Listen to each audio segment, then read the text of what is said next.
everybody. My name's Lonnie, and as so many of these videos start out, I've watched quite a few videos on anxiety on YouTube that moved me to do one of my own, and this is it, for what it's worth.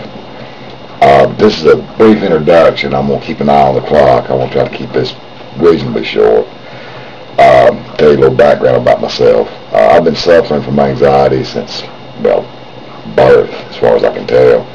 I can't ever remember a time when I didn't have it in some form or fashion. I started self-medicating with alcohol while I was probably 12, 13, maybe 11. I don't know exactly. But when I drank that beer, this pain in my chest, right in the center of my chest, it went away. It calmed me down. My mind would calm, and I could be normal, if you will. Of course, the rest of it's not so good. The alcohol, of course, caused DUIs, problems in work, problems in relationships. It's just no way to go. But when the anxiety gets so bad, you virtually have no choice. You have to self-medicate. You either have to self-medicate with something, or you need to get to a doctor and get some illegal drugs to handle it. But either way, you're going to use drugs in one form or another to deal with the anxiety. Well, I am. I suffered from it for years and didn't know what it was, and I think that's a big thing with a lot of people.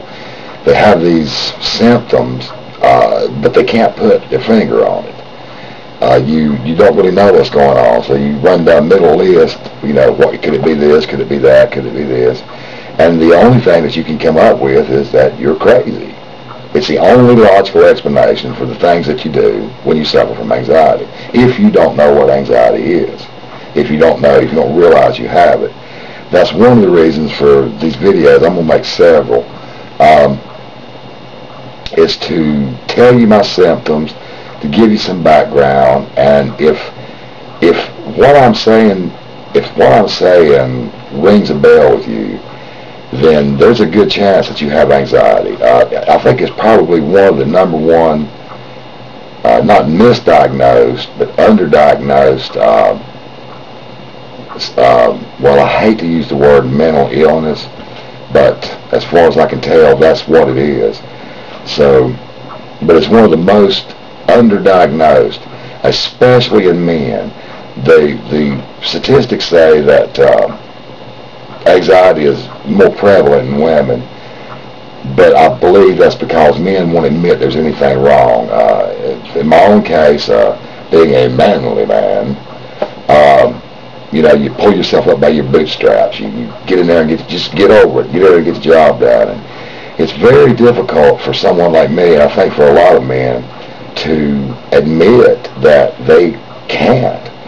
In my case, I had no choice. As the years roll on, it got to the point where, I literally could not function. I couldn't get to the mailbox.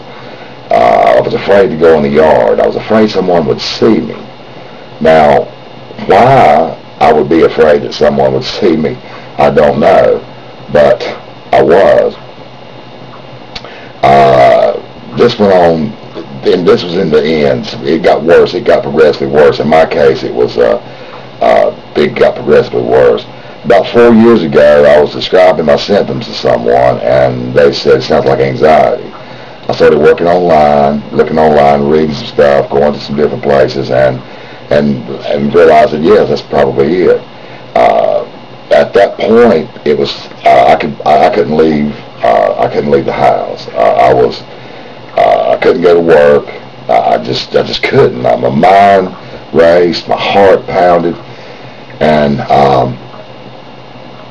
so I'm financially incapable of getting help. And this progressed to where I was drinking 2 cases of beer every 3 days, and smoking a little pot when I could find it, which pot works really good for me. I don't recommend it for anyone, but in my case, it works well. Sleeping 2 to 3 hours a night, heart pounding constantly. When I finally saw, I had to get help. I had to.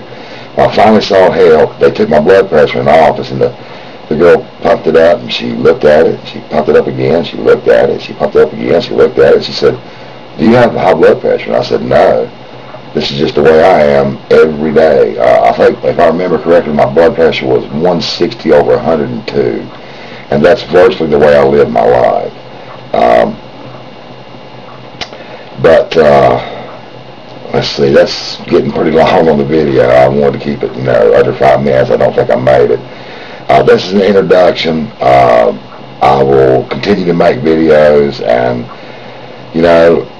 I'm doing this to help anyone that may see, and I'm also doing it to help myself, because talking about it makes you feel better. It gets the thoughts in your head out. So you guys, check it out. Tell me what you think. Leave a comment.